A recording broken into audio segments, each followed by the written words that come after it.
চাউল দিয়ে কি কি রান্না করে? চাউল দিয়ে সুজি তরকারি যাচ্ছি সবচেয়ে সব রান্না। চাউল দিয়ে?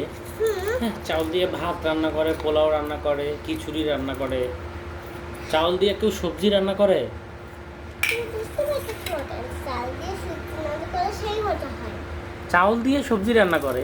তাই সেই মজা হয়। তা আমি যখন চাল দিয়ে সবজি রান্না করছি তোমার ভালো লাগছে না?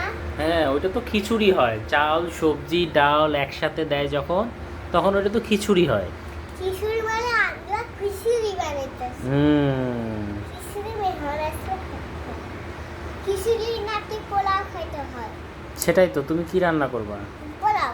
ওকে, ঠিক আছে। পোলাও মধ্যে সবজি দেওয়া হয়। হুম? না না, পোলাওয়ের মধ্যে সবজি দেয় না। তার পোলাও মধ্যে যে সবজিটাও থাকে না, আমাদের দোকানটা অন্য দোকান, এই জন্য এখানে সবজি দেওয়া থাকে।